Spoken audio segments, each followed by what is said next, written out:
The day the Los Angeles fires began, I met Mateo. It wasn't the most romantic setting.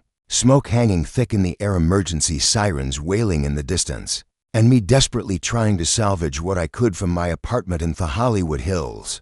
I was shoving photos and important documents into a backpack when he peered in my doorway, wearing firefighter gear and carrying an axe. "Sir, you need to evacuate immediately," he said, his voice muffled behind his mask. "The fire line is moving faster than predicted." I looked up, ready to argue that I needed just 5 more minutes, but the words died in my throat even through the protective gear. I could see his eyes, startlingly blue and intense with concern. "I'm Oliver," I said, instead of leaving immediately. As I should have, he pulled off his mask, revealing a face that belonged on a magazine cover, rather than in the midst of a disaster zone. Strong jaw, short blonde hair darkened with sweat, and Toe's eyes. "Lieutenant Mateo Crawford," he replied, "and while I'd love to chat, this building needs to be cleared in the next 3 minutes." The urgency in his voice snapped me back to reality. I grabbed my backpack and laptop, taking one last look at the apartment I'd called home for the past 3 years. "Is there anyone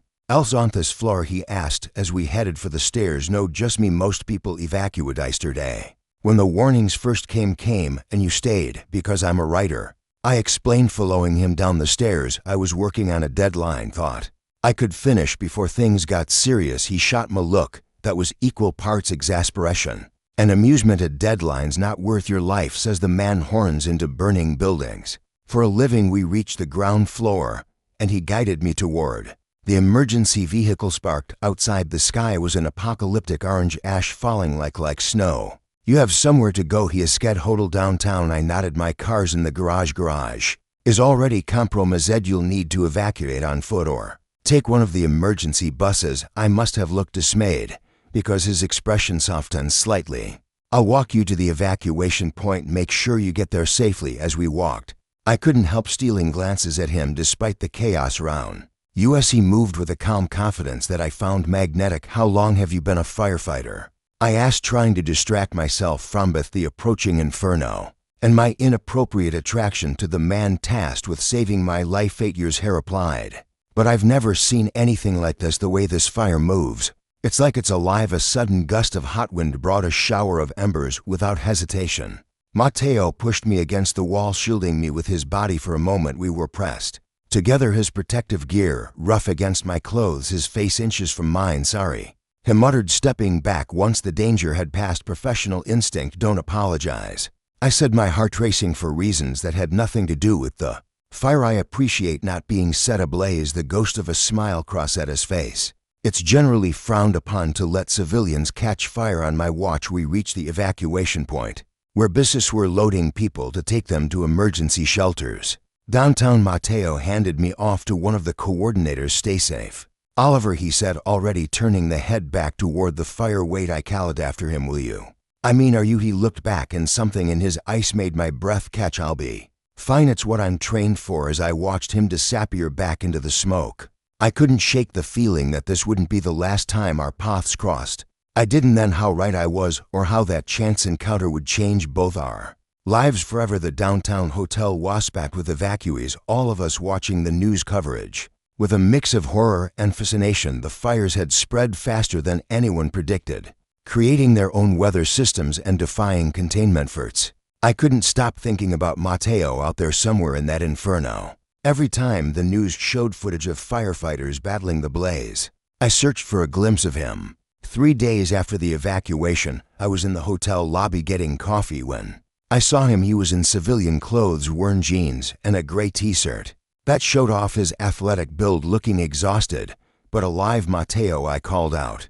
Before I could stop myself, he turned, confusion crossing his face before recognition dawned. "Oliver, the writer who doesn't know when to evacuate." "That's me," I smiled, then noticed a bandage on his forearm. "Are you okay?" "Minor burn," he shrugged. "Could have been worse. They're making me take 48 hours of mandatory rest." "Let me buy you coffee," I offered. "It's the least I can do for the man who saved my life." He hesitated for a moment, then nodded. "Coffee sounds good. I haven't slept in about 30 hours. We found a quiet corner of the lobby away from the crowds. Up close I could see the toll the past few days had taken on him. Dark circles under his eyes, a faint scratch across his cheek. The slight tremor in his hands as he held his coffee cup. How bad is it out there? I asked softly. Bad.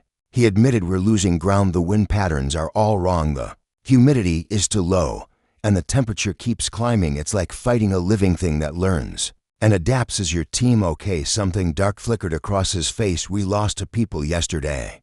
Good firefighters, friends. Without thinking, I reached across the table and touched his hand. He stiffened slightly, but didn't pull away. I'm sorry, I said quietly. He looked at our hands, then up at me. Something unspoken passed between us, a current of understanding and attraction that neither of us was ready to acknowledge. What about you? He asked, clearing his throat. How's the writing going? Surprisingly well, actually. There's something about impending disaster that focuses the mind. I've written more in the past 3 days than in the previous 3 weeks. What do you write? Novels. Mostly contemporary fiction. Me agent been pushing me to try something more commercial, but I trailed off suddenly, self-conscious. Sorry. You probably don't want to hear about my creative crisis while the city's burning. He smiled, and despite his exhaustion, it transformed his face. Actually, I'd love to hear about something normal. These past few days have been nothing but fire and death. Tell me about your book. So I did. We talked for hours about my writing, his firefighting career, our families, our lives before the fires. He told me about growing up in Seattle, about coming out to his conservative family at 19, and their subsequent estrangement. I shared my own coming out story, more peaceful but still complicated. Do you have someone? He asked suddenly, waiting for you somewhere safer? No, I said, meeting his eyes. Not for a while now. He shook his head. My job makes relationships difficult. Most guys don't want to date someone who might not come home one day. The implication that he dated men sent a thrill through me, even as his words sobered me. Before I could respond, his phone buzzed. Damn, him muttered, checking the message. They're calling everyone back, and the fires jumped another containment line. He stood up, then hesitated. Oliver, when this is over, I'd like that, I said, understanding his unfinished thought. He pulled out his phone again, handed it to me. Put your number in. Just don't expect quick responses right now. I added my contact information, trying to keep my hand steady. When I gave his phone back, our fingers brushed, and that same electric current passed between us. Stay safe, I said, echoing his words from days ago. He nodded, already moving toward the door. Keep writing. I want to know how your story ends. As I watched him leave, I couldn't help thinking that our own story was just beginning, written in smoke and ash, and the promise of something more. The next week passed, an abler of smoke, filed sky eyes, and anxious text messages. Mateo would send brief updates when he could still breathing. City still burning, thinking of you. Lost another block in Silver Lake, but saved a dog. Small victories, 48 hours straight on the line. Miss our coffee, I responded. Touch one, trying to strike a balance between showing I cared and not distracting him from his vital work. Meanwhile, I channeled my worry into writing my novel's protagonist, mysteriously developing blue eyes and a hero complex. Then came the night that changed everything. I was watching the news coverage when they reported a major structural collapse in Los Fizz. The camera showed a burning apartment building, and my heart stopped when I recognized Mateo's unique number among those responding. Hours passed with no messages from him. At 3:00 a.m. my phone definitely buzzed at Cedar Sinai. Not serious, could use company. I've never got interest so fast in my life. The hospital was chaos, full of smoke, inhale victims, and minor burn cases. I found Mateo in a curtained off area, sitting on an exam table, with his right shoulder bandaged. Hey, Ryder, he said, managing a tired smile. Sorry to drag you out so late. What happened? I asked, fighting the urge to touch him to verify he was really okay. Ceiling came down, pushed a civilian out of the way, took some debris to the shoulder, 8 stitches and a tetanus shot. But I'll live. You're an idiot, I said softly, finally giving in, and taking his uninjured hand, he intertwined our fingers. Probably, but I'm an idiot who saved someone's life tonight. Maybe it was the adrenaline, or the relief of seeing him alive, or just the way he was looking at me. But I couldn't help myself. I leaned in and kissed him for a moment. They froze, and I started to pull back, apologies ready on my lips. Then his good arm wrapped around my waist, pulling me closer, and he was kissing me back with an intensity that made my head spin. When we finally broke apart, he rested his forehead against mine. I've been wanting to do that since I saw you in the hotel lobby. Only then, I teased, not when you were heroically saving me from fire. I was being professional. He smiled. Plus the breathing apparatus would have gotten in the way. A nurse cleared her throat from the curtain entrance, and we jumped apart like guilty teenagers. "Lieutenant Crawford, your discharge papers are ready," she said, hiding a smile. "Remember, no strenuous activity for at least a week." Mateo's face wrinkled. "Slightly, thanks, Sarah." Once we were outside, standing in the hospital parking lot. Under an orange-tinted sky, uncertainty crept in. "I should get back to my unit," he said reluctantly. "We're short-staffed as it is." "You're injured," I protested. "Surely they can give you a day off." He shook his head. "Not with a city like this." But he hesitated, then continued, "I get off shift at 8 tomorrow night. If you're free." "I'm free," I said quickly. "My place?" "Well, the hotel room." "That's currently my place." "Is a date?" He smiled, then grew serious. "Oliver, this thing between us, the timing's terrible. The city's on fire." I agreed. "We're both displaced. You risk your life daily. It's probably a horrible idea." "Probably." He nodded, then pulled me in for another kiss, gentler this time, but no less intense.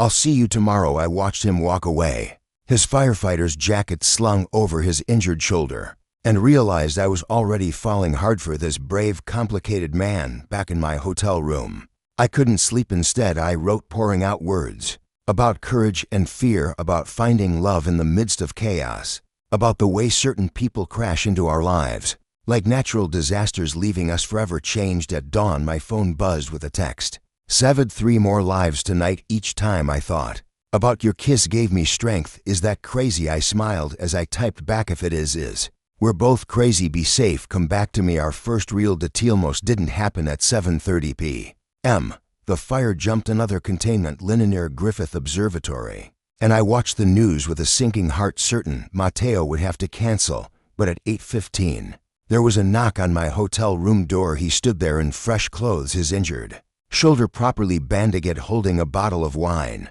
and wearing an apologetic smile. "Sorry, late. Had to convince my captain I wasn't fit for the night shift." "You didn't have to," I started, but he cut me off with a kiss. "Yes, I did," he said when we parted. "I've spent a week thinking about nothing but fire. And if I need this, I need you." The intensity in his voice made my breath catch. I pulled him into the room, closing the door behind us. The hotel room wasn't exactly romantic, standard corporate furniture, view of the burning hills through the window, but we made do. I'd ordered takeout from one of the few restaurants still operating, and we sat on the floor eating Thai food and drinking wine straight from the bottle. "Tell me something that has nothing to do with the fires," Mateo requested, leaning back against the bed. "I finished my novel today," I offered. "Well, the first draft anyway." His face lit up. "That's amazing. Will I get to read it?" "Maybe." I hedged. "Thought you might recognize certain characters." "Oh." He raised an eyebrow. "Should I be flattered?" "Or we're definitely flattered," I assured him, then added more seriously, "You've kind of taken over my creative process this past week."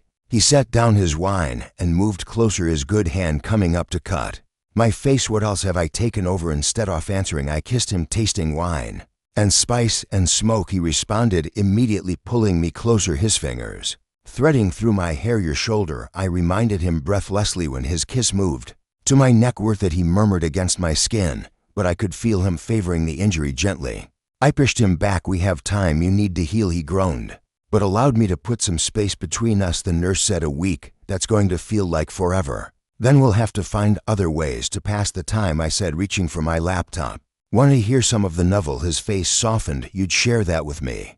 "Well, you did inspire quite a bit of it." We ended up on the bed, Mateo lying with his head in my lap while I read him chapters about a journalist covering a series of mysterious fires. He listened intently, occasionally asking questions or making observations that showed he was really engaging with the story. "Your protagonist is braver than I am," he commented. At one point, I set the laptop aside. "You run into burning buildings for a living. That's different. That's training in adrenaline. Real bravery is this," he gestured, "between us, opening yourself up to someone, risking your heart. Is that what we're doing?" I asked softly. "Risking our hearts." He sat up, wincing slightly at the movement, and looked at me seriously. "I think mine's already at risk. I know the timing is awful, and my job makes everything complicated." But I silenced him with a kiss. "I'm good with complicated. I'm good with awful timing. I just want you, Mateo." He pulled back slightly, his blue eyes intense. "You should know I've never been good at casual.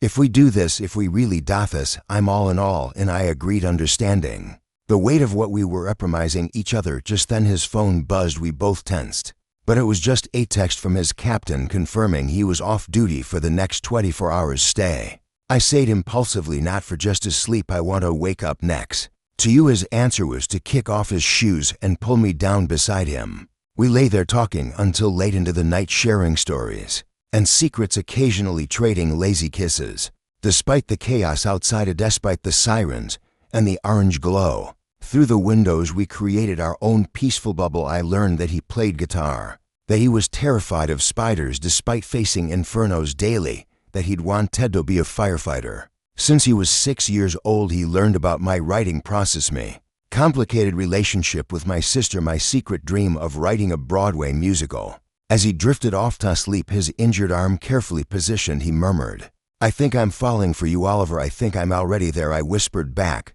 but he was already asleep. The next few weeks brought both heaven and hell. The fires continued to ravage Los Angeles, but in between Mateo's shifts, we built our relationship in stolen moments and precious hours. We had breakfast in my hotel room. When he got off night shifts, his uniforming of smoke, his tired eyes brightening when he saw me. We shared quick kisses in hospital corridors when he brought him coffee. During his breaks on his rare days off, we explored the parts of the city that weren't burning, finding quiet corners in a world of chaos. One evening, about a month after we met, Mateo took me to the fire station. His shoulder had healed, and he was back on full duty. But he wanted me to understand his world better. "This is where I spend most of my life," he said, showing me around on Station 23. The other firefighters greeted me warmly. They'd heard about Mateo's rire and seemed genuinely happy to meet me. "So you're the reason he's been smiling through this mess," his captain, a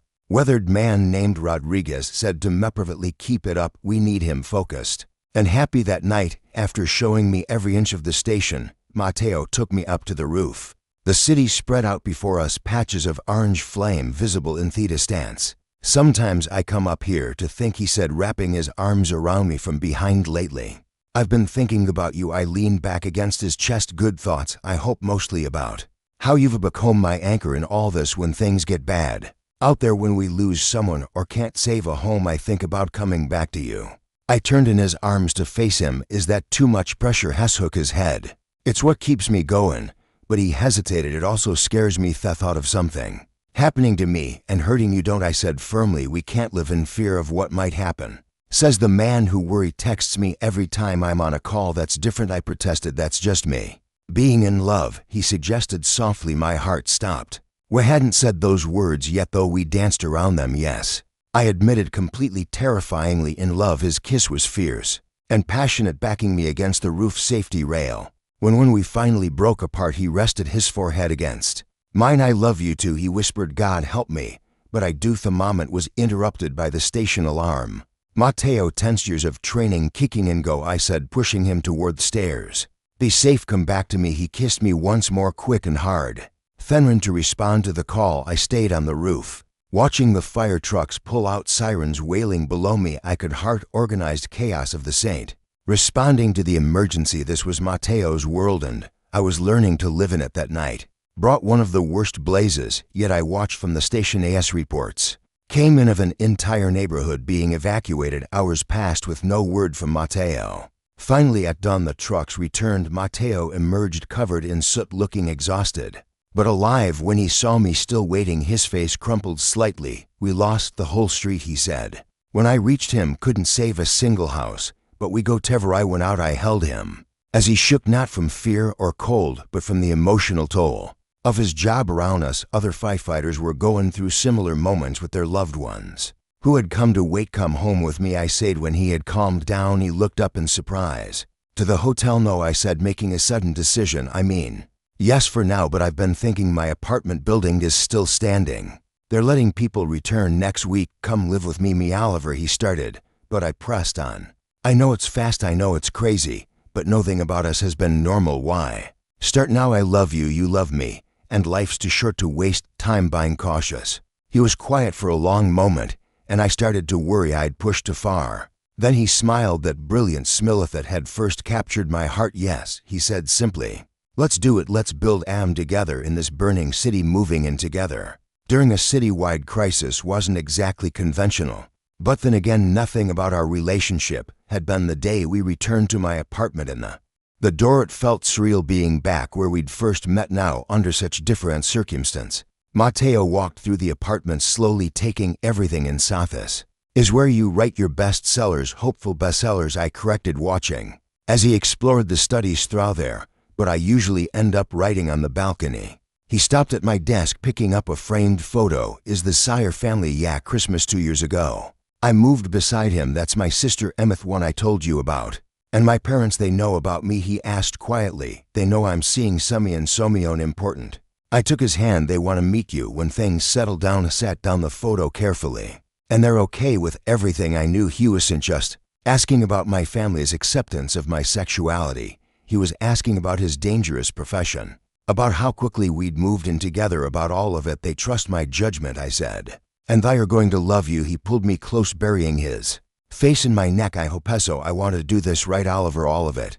That first night together in our home, it was ours now. We decided. We ordered takeout and sat on the balcony watching the sun set through the haze off distant fires. Mateo's phone was quiet for the first time in weeks. He had a full 24 hours off. I have something for you, he said, suddenly disappearing inside. Here turned with a small box. Mateo. I started, my heart racing. He laughed. Relax, it's not a ring though. He paused. Someday, maybe. The possibility in that maybe made me smile. Someday, I agreed. Inside the box was a key on a silver firefighter's axe. Cane, it's to the station, he explained. Captain Rodriguez approved it this way. You can always find me even when I'm on shift. I pulled him in for a kiss, trying to convey everything I was feeling. He responded with equal passion. And soon the takeout was forgotten as we christened our new home together. Later that night, lying in bed with the windows open to the cool air, Mateo traced patterns on my skin. Are you thinking about? I asked. The future,